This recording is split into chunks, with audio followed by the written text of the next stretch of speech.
Hello and welcome back to this episode of Sunless Sea. We'll examine this floor. Too far to jump. Be difficult to ladder down here. It would be very risky to simply guess, but a solution must be around here somewhere, or an alternative. No. So I did a little bit of Googling of colours. Cosmogon is yellow, as said. Victorine is also yellow. Cerulean is blue, and Amaranth is apparently reddish pink. So that's 5 colours we've got in an order. So we're gonna start guessing, and if this goes wrong, we're gonna readjust our plan. Yellow. Death does not seem, however, to seem to follow. So it's yellow, yellow. Oh crap. Yellow, yellow, blue, blue, red. None of those are yellow. I'd like to stop now. Right, well, Icterine... Well, it definitely wasn't red or blue, right? So let's... Ouch. Okay, yeah. Right. So it's definitely yellow to start with. Perhaps it's worth me quickly going and seeing if I can look up Icterine. Didn't I do that already? I've already done that. What am I doing? Perhaps yellow, blue? Yellow, blue. Oh. Red? Oh, okay. I only needed the 3. Right. I'd overanalyze that. Cool. You see them through the door, thousands of them in a pit crossable only by a thin beam lit by inconsistent neath light for a hole in the roof. Be no problem for a monkey to cross, but a human. It is the delightful adventuress's turn to go first.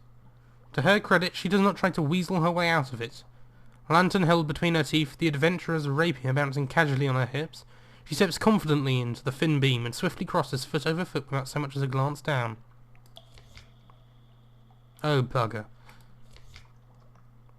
Your foot slips, you tumble into the snake pit, landing up to your shoulders in a sea of some of the most dangerous creatures ever to sliver the Empire of Hands. Already you feel their teeth lunging, the venom pounding through your system there. No, you feel nothing except the weight. The cold, dry skins of hundreds of dead snakes surrounding you. The delightful adventuress peers down. Well, that is what happens when one decides to build oneself a fancy-dancy snake pit and neglects to think of a way for the poor darlings to be kept fed, isn't it? Come on then, get up from there. No sense of being a big girl's blouse. Gain some terror. Well, there we go. An underground courtyard. So close and yet so far. This is very obviously the oldest part of the temple, around which all the house has grown over time. Ancient tapestries hang from walls decorated with portraits of a single ape. Clothed in violet and crowned by the sun, he is the first emperor, the 100-souled founder of the Empire of Hands. His authority reaches across time. Not much to look at, is it? Declares the delightful adventuress. They say they buried the old bugger with all of them. 100 of the finest souls. A hecatomb, if you will. She laughs for a moment at a joke only she and perhaps 3 others underneath would appreciate. Mark of respect by the primates, you know, to say no one else could do half as much with them. Let's do something about that. The final door. Huge, imposing, impassable. Is there a way through it? That sounds like a freaking... That sounds like something you'd put on the back of a show or something. In the next episode... Ah dear. A dusty bowl of glassy red chips. It stands on a plinth in the middle of the room, its contents seemingly untouched by the monkeys who have tried getting through the door. There is no handle, and though there is a gap that a crowbar could fit through, the door seems too thick to get any leverage. Scratch marks around the side suggest that more than a few monkeys have tried. Around it are gaping holes where gemstones were once seated. You press a hand to the door, holding a candle to the cracks. Stone. Very thick. Even dynamite is unlikely to make much of a dent without bringing the whole temple down around you. There must be a way to open it, though.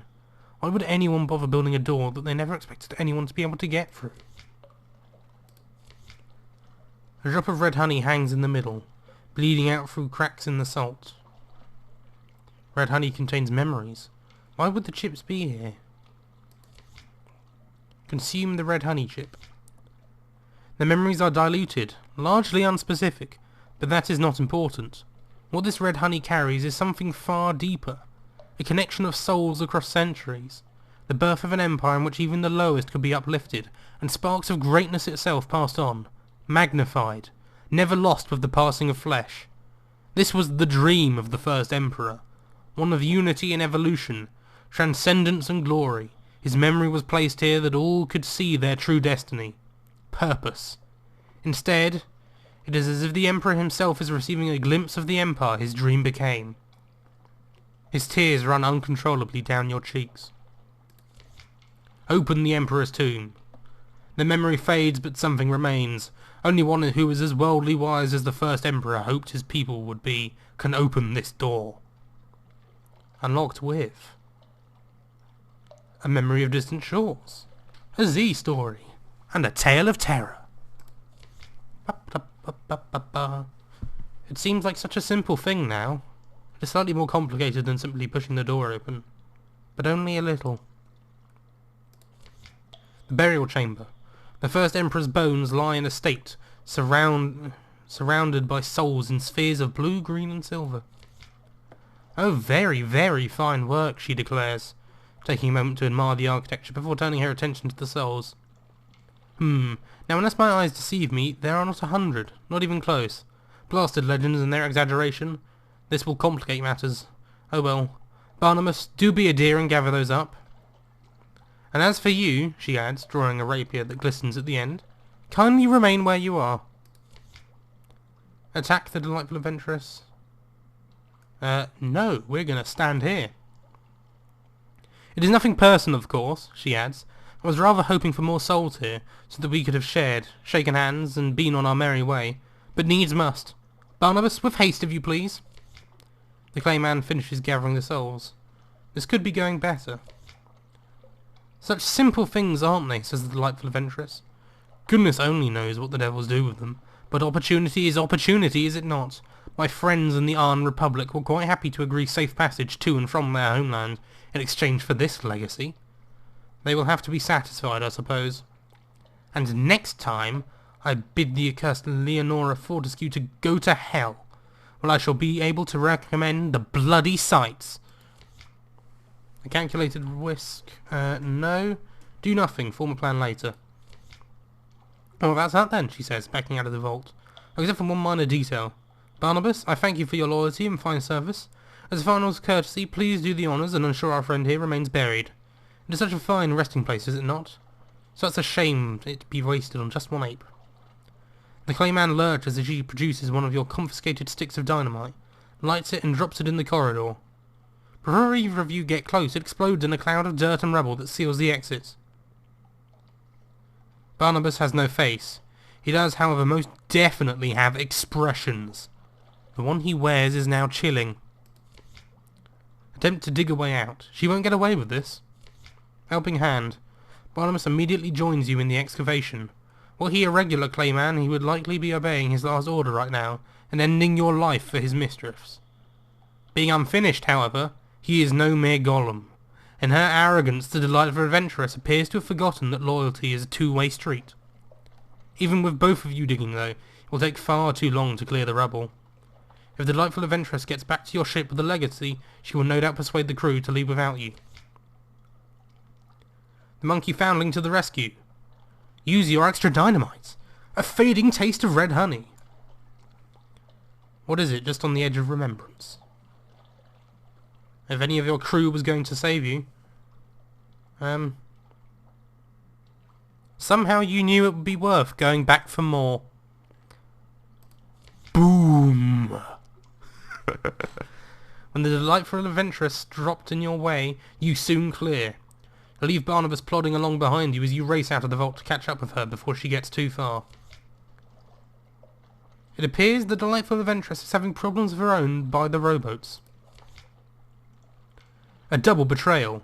Whatever the once flea-ridden mayor of Port Stanton took from the delightful adventuress's soul, it evidently came with her loose grip on ethics. We suspect she would try to sneak away without giving him his cut. He was not wrong. Unfortunately for her, he has a small squad of monkeys at his disposal. Unfortunately for him, she has both her rapier and one last stick of dynamite for mutually assured unpleasantness. Well, says the delightful adventuress, seeing you approach, this is an irritating stalemate. Split the souls. Team up? No. A fair deal? Well, let's propose a fair deal. The delightful adventurers and Mayor agree that you are suddenly the biggest threat here with your attempt to cut and uniting both against you. Before they can move, though, Barnabas emerges from the vault. Splendid. Barnabas, please do deal with this smelly animal and also the monkey. Claymen are obedient. Claymen are loyal. Claymen are reliable. Unfinished Claymen can be all of these things too. They can, however, be them by choice rather than nature. They can also hold grudges. Extremely well. The delightful adventurer shrieks in fury as Barnabas effortlessly picks her up, dangling her upside down by one leg. The obscenities are muffled by her skirts falling over her mouth, but the gist is quite clear. Well then, says the mayor, carefully eyeing up the clay giant's spare arm. Should we talk deals now, perhaps? You, the mayor, and Barnabas, though it seems unlikely that the mayor will agree to a straight freeway split. Donate the legacy to the Zeppelin. This will completely fulfill its requirement for souls. The mayor keeps the remainder to do with as he chooses. You receive the payment from the Wildweald Court. The mayor agrees, of course he does. The boost to his courtly profile will be tremendous. The deal is struck. Also, we will take that one, adds the mayor, pointing to the delightful adventuress, trying to sneak away our Emperor's legacy. Tsk. Oh, do not worry. The punishment is not severe. We approve of the avarice still. He grins. We will teach her a little lesson. Yes. Then banish in shame. A gift to you from the Empire. Status hasn't increased. Let Barnabas decide her fate. He is, after all, the one she betrayed the most.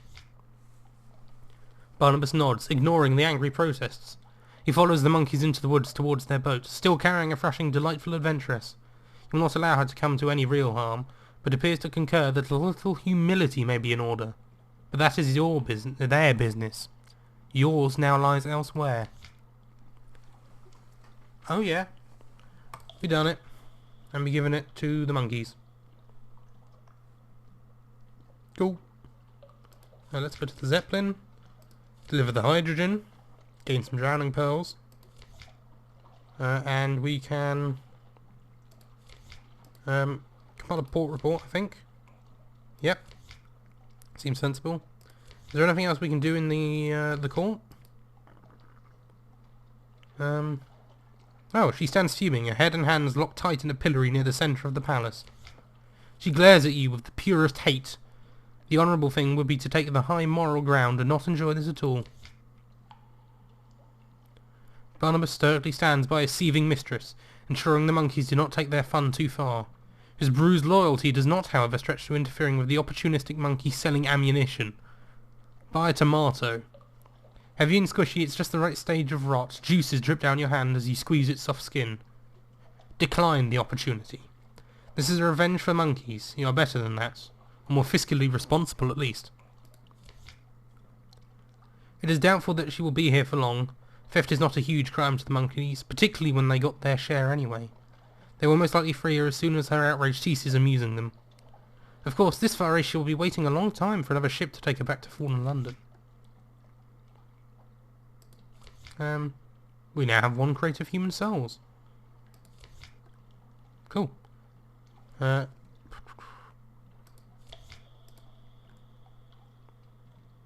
gift for the Emperor. This trade is a gamble based on the Emperor's mood.